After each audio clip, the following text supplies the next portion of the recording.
Good morning, afternoon, evening, whenever you happen to see this. Hello again, Seamus, aka Cannibal Halfling, and this time I have a little something to show you guys.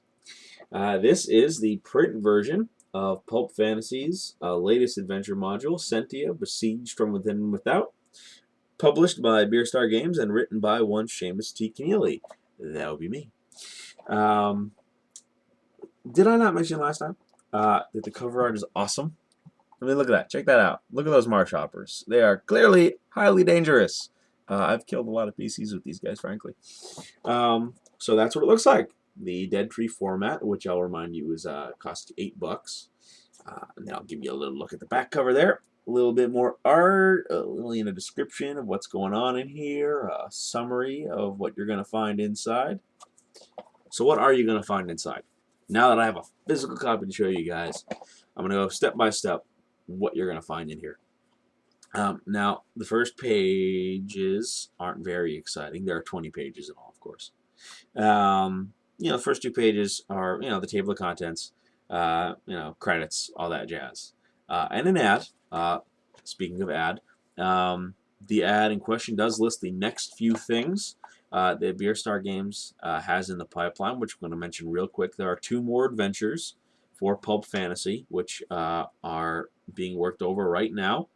The Scentia card deck is a go and is very close to being completed. I've actually seen a lot of the cards and the artwork for them, and it looks pretty good, actually. And then, of course, there is Beer the card game. Now, one thing I would like to show you using the table of contents, because there's a lot of blank space there. I'm not sure how well you guys are going to be able to see it with the camera and the light and the blarg, but it's very faint. But the cover art is actually the background, a faded background for every page of the booklet. I think I've mentioned before that the production values for Scentia are a lot higher than they were for SD Isle of Giants. That's kind of the most blatant, well, let's call it second most blatant sign of the higher production values. For the highest sign of the higher production values, the most blatant is, oh, check out the color art. Very nice, I think. So what we have here are the first couple pages of actual content. They are, let me see if you guys can see. Okay, good. A introduction by moi, and the background information. And what the background information is just a little bit of exposition on the setting, which is the Shattered Seas, designed by the Gamer Assembly.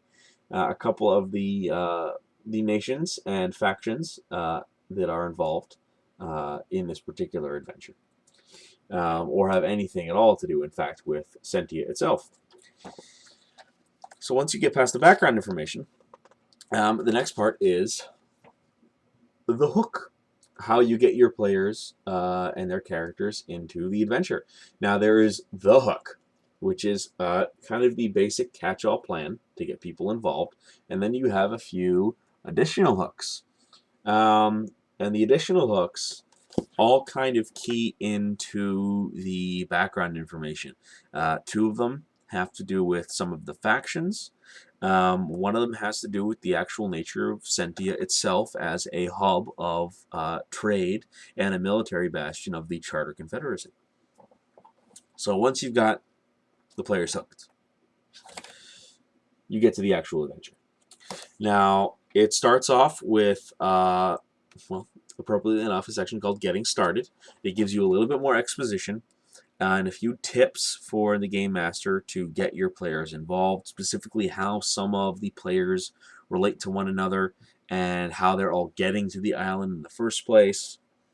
And a few words on how to tailor some of the encounters depending on which characters are being used by the players.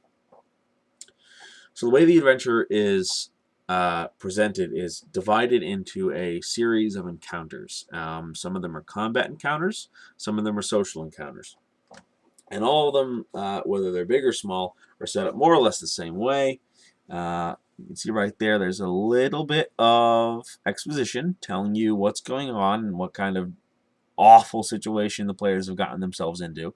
And then there is a, let's see, mirror effect stat blocks for all the non-player characters and monsters and other assorted opponents that the players might encounter during that particular, well, encounter.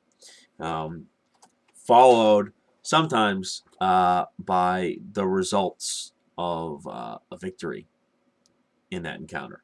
Sometimes. Sometimes the encounters kind of flow into one another and there's no need for that. Sometimes there's repercussions.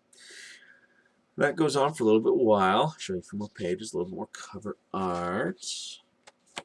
Yeah, a little more. The marsh hoppers are back again. And there's a kobold. Most perturbatory.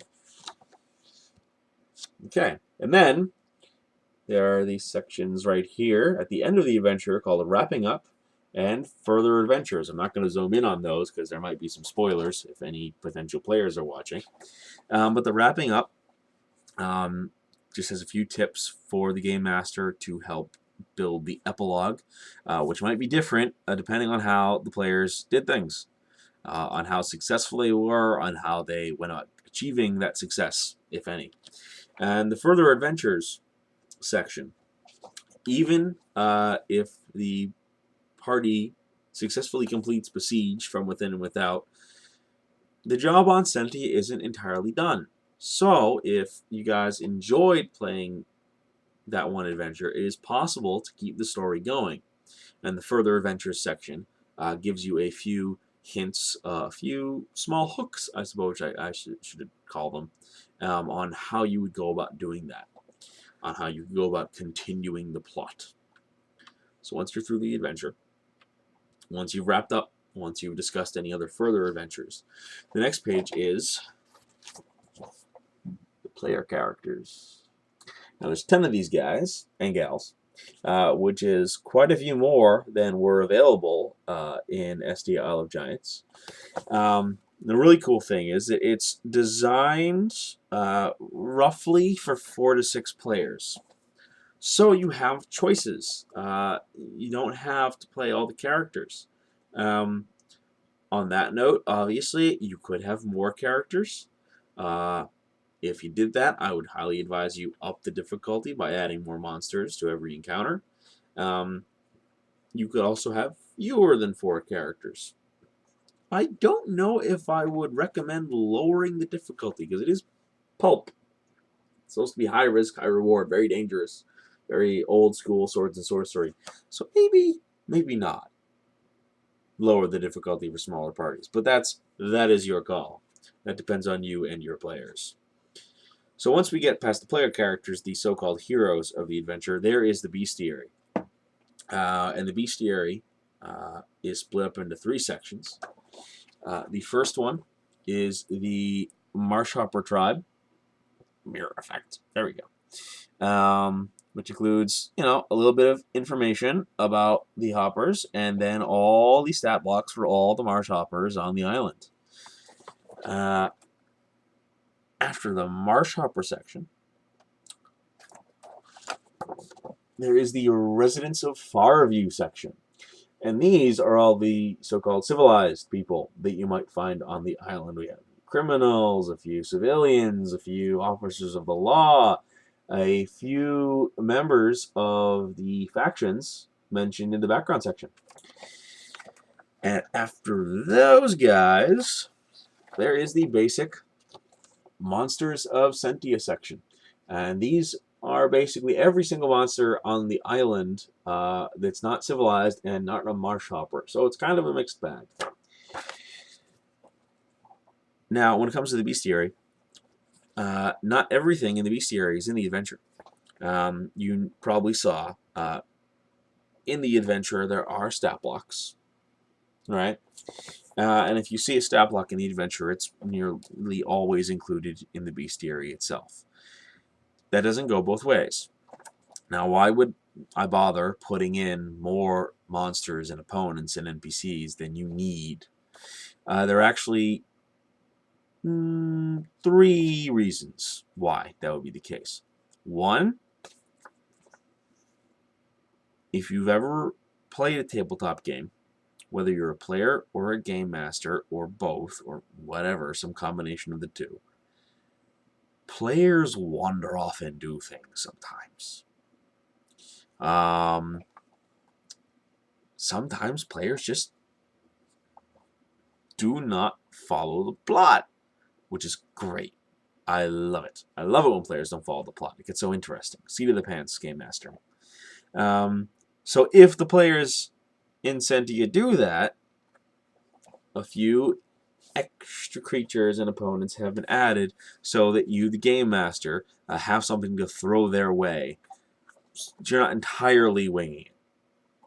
The second reason, if you decide to keep playing on Scentia, the extra monsters add something new for you to experience while you're staying on the island. And the third reason is, partially if you're just playing Pulp at all after having played Scentia, or again if you're deciding to go with the Further Adventures idea, the extra monsters give you more examples of what Pulp monsters and opponents should look like. Kind of a bigger idea pool for you to draw from if you decide to make your own. Now, the one thing that's not in here, okay, is the Pulp core rules. This book does not explain outright how you play Pulp. Felt it wasn't necessary to do so. I agree, because you can get the Pulp core rules as pay what you want, and they're very easy, and they're very small, and they're very easy to get, very easy to understand. So you will need a copy of the Pulp the RPG core rules in order to use this adventure supplement. So yeah, that right there is what we have. That is the Dead Tree format version of Pulp Fantasy, Scentia Besieged from Within and Without. This right here will cost you $8. There is a PDF version available on DriveThruRPG, which is not $8. It is pay what you want, which could be $0, could be $8,000. Although if you're paying $8,000 for a PDF, one, I love you. Two, maybe don't do that. You might get in trouble with your loved ones. Now that I have this, and now that we've discussed this, I'm going to make another video real quick, like right after I stop recording this one, going through the Pulp the Core RPG rules. So if you folks out there have already taken a look at the rules and already know how they work, you can avoid that one.